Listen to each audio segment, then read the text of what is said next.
বিশ্বনাথৰ উত্তৰ চাৰিআলিত ৰাসত উপস্থিত হ'ল জুবিন গাৰ্গ। সাংবাদিক আমিৰ খান আৰু জোনমণি বেগমে অৱতীৰ্ণ হ'ল নন্দ যশোদাৰ ভাওত। ইছলাম ধৰ্মাৱলম্বী দম্পতীৰ অভিনয় মন মুগ্ধ কৰিলে হাজাৰ হাজাৰ দৰ্শকৰ। বিশ্বনাথ ৰাস মহোৎসৱত এহাল ইছলাম ধৰ্মাৱলম্বী দম্পতীয়ে অৱতীৰ্ণ হ'ল নন্দ যশোদাৰ ভাওত। নন্দৰ চৰিত্ৰত সাংবাদিক আমিৰ খান আৰু তেওঁৰ সহধৰ্মিনী জোনমণি বেগমৰ দুৰ্দান্ত অভিনয় মনমুগ্ধ কৰি তোলে হাজাৰ হাজাৰ ভক্তপ্ৰাণ ৰাইজক। যি সময়ত জাতি ধৰ্ম বৰ্ণক লৈ ৰাজ্যত একাংশ লোকে সমাজত সাম্প্ৰদায়িক বিষবাষ্প বিয়পাবলৈ চেষ্টা কৰিছে, সেই সময়তে বিশ্বনাথৰ ইছলাম ধৰ্মাৱলম্বী এহাল দম্পতীয়ে বৃহত্তৰ অসমীয়া জাতিৰ সম্প্ৰীতিৰ এনাজৰীডাল মজবুত কৰিবলৈ গ্ৰহণ কৰিছে এই পদক্ষেপ। বিশেষ তাৎপৰ্য বহন কৰিছে আৰু ইছলাম ধৰ্মাৱলম্বী দম্পতীহালে এই বছৰৰ সৈতে উত্তৰ চাৰিআলি ৰাসভূমিত নন্দ যশোদাৰ ভাওত অৱতীৰ্ণ হৈ ৰাইজৰ প্ৰশংসা বুটলিবলৈ সক্ষম হৈছিল। এই দম্পতীহালৰ নন্দ উৎসৱ নাটত বিদুৰ ভাই বোলছবিৰ অভিনেতা উজ্জ্বল ৰাজখোৱা আৰু বলিন বৰাও দৰ্শকক হাঁহিৰ খোৰাক জগায়। উল্লেখযোগ্য যে বিশ্বনাথৰ আধ্যবন্ত সংস্কৃতিৰ নিতুল ৰূপত উপস্থাপনৰ প্ৰয়াস কৰা উত্তৰ অসমৰ সৰ্ববৃহৎ মুকলি ৰাস উৎসৱ সাৰ্বজনীন বিশ্বনাথ ৰাসোৎসৱত অন্তিমটো নিশা উপস্থিত হয় যুৱ প্ৰজন্মৰ হাৰ্টথ্ৰব জুবিন গাৰ্গ। জুবিন গাৰ্গে এই ৰাস মহোৎসৱত প্ৰত্যক্ষ কৰি অভিভূত হৈ পৰাৰ লগতে বিশ্বনাথক লৈ কিবা এটা পৰিকল্পনা কৰাৰ কথাও উল্লেখ কৰে, যদিও সেই পৰিকল্পনা পৰৱৰ্তী সময়তহে জনাব বুলি কয়। অন্যহাতে জনপ্ৰিয় শিল্পী ৰিচা ভৰদ্বাজেও নিশা এই ৰাস মহোৎসৱত ৰাধাৰ চৰিত্ৰ ৰূপায়ণ কৰি দৰ্শকৰ বিপুল সমাদৰ লাভ কৰিবলৈ সক্ষম হয়। এক প্ৰকাৰে জুবিন গাৰ্গক সন্মুখৰ পৰা প্ৰত্যক্ষ কৰিবলৈ ৰাজ্যৰ বিভিন্ন স্থানৰ পৰা অহা শিল্পীসকলক চাবলৈ হেতা ওপৰা লগাৰ লগতে ইছলাম ধৰ্মাৱলম্বী দম্পতী আমিৰ খান আৰু জোনমণি বেগমৰ ভাও চাবলৈ এক জনসমুদ্ৰত ৰূপান্তৰিত হ'ল বিশ্বনাথৰ ৰেলগেট স্থিত ৰাসৰ বাকৰি। অন্যহাতে উত্তৰ চাৰিআলি সাৰ্বজনীন ৰাস উদযাপন সমিতিৰ সভাপতি নিৰঞ্জন হাজৰিকা, কাৰ্যকৰী সভাপতি বসন্ত বৰাকে ধৰি উদযাপন সমিতিয়ে এই ৰাস বাকৰিৰ পৰাই বিভিন্ন জাতি জনগোষ্ঠীৰ মাজত সমন্বয়ৰ বাৰ্তা বিলাবলৈ প্ৰয়াস কৰিছে। গুৰুজনাৰ যি সপোন আছিল বিভিন্ন জাতি জনগোষ্ঠী বৰ্ণ ধৰ্ম নিৰ্বিশেষে এক বৃহৎ অসমীয়া জাতি নিৰ্মাণ কৰি গুৰুজনাৰ এই নীতিকে অনুসৰণ কৰি উদযাপন সমিতি আগবঢ়োৱাৰ প্ৰয়াসেৰে যথেষ্ট প্ৰশংসা বুটলিবলৈ সক্ষম হৈছে।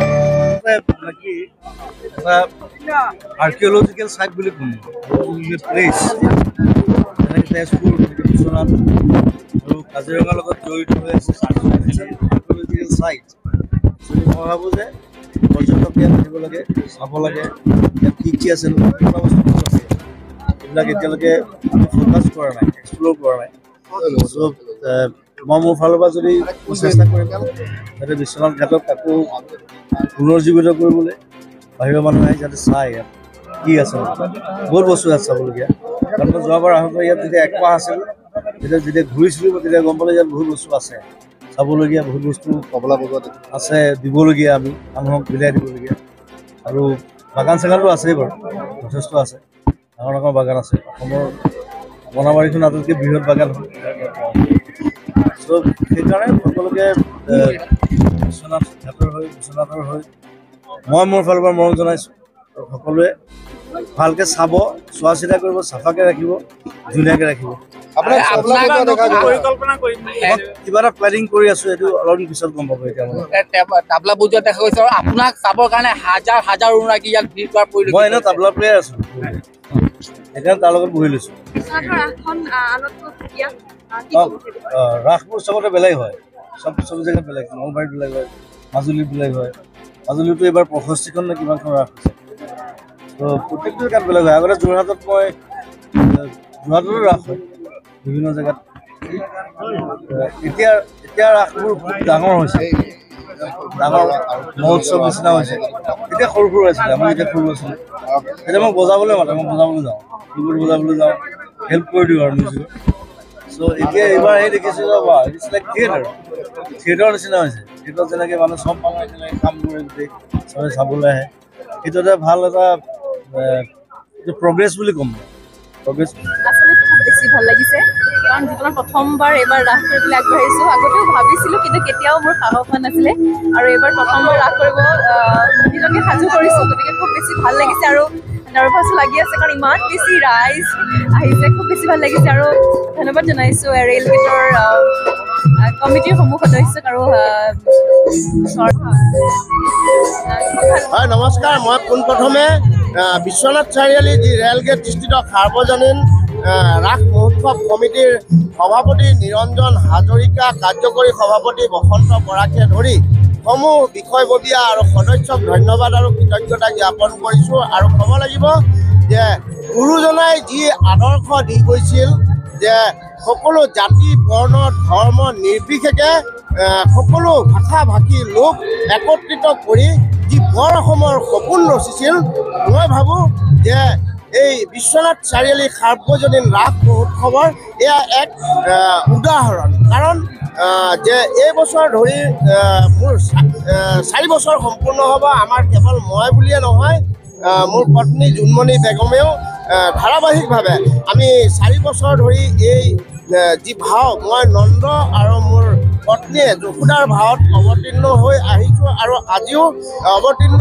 হৈছোঁ গতিকে ক'ব লাগিব যে আচলতে এক সমন্বয়ৰ যি মিলনভূমি সমন্বয় বাৰ্তা সমগ্ৰ অসমতে এই ৰাসৰ দ্বাৰা মই দিব বিচাৰিছোঁ আৰু যাতে মই আশা কৰিম ভৱিষ্যতৰ দিনত সকলো জাতি বৰ্ণ নিৰ্বিশেষে এইদৰে যাতে সকলো ধৰ্মাৱলম্বী লোক এইদৰে মিলি যি সমন্বয় এনাজৰি আমাৰ মজবুত কৰিব পাৰে মই তাৰ বাবে আশা কৰিছোঁ 4 বছৰ হ'ল এইবাৰ মিটিং আৰু আপোনালোকৰ চেনেলৰ জৰিয়তে ইয়াৰ সমূহ উদ্যোক্তা কমিটিক মই ধন্যবাদ জনাইছোঁ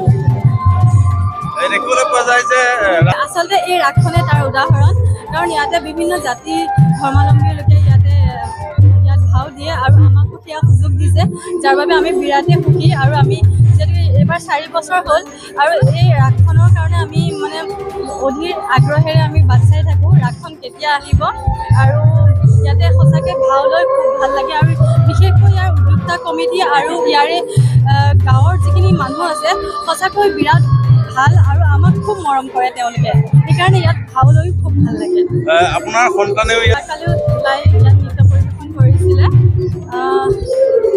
ভালেই লাগে আমাৰ সেইকাৰণে সপৰিয়ালে আমি ইয়াতে আহোঁ আৰু আমি ইয়াতে ভাগ লওঁ বিশ্বনাথৰ পৰা ৰমেশ চন্দ্ৰ চৰণৰ ৰিপৰ্ট অমৃত নিউজ 24। অমৃত প্ৰবাহ অসমীয়া সাপ্তাহিক কাকতৰ ডিজিটেল সংস্কৰণ অমৃত নিউজ সত্যৰ সন্ধানত অমৃত নিউজ।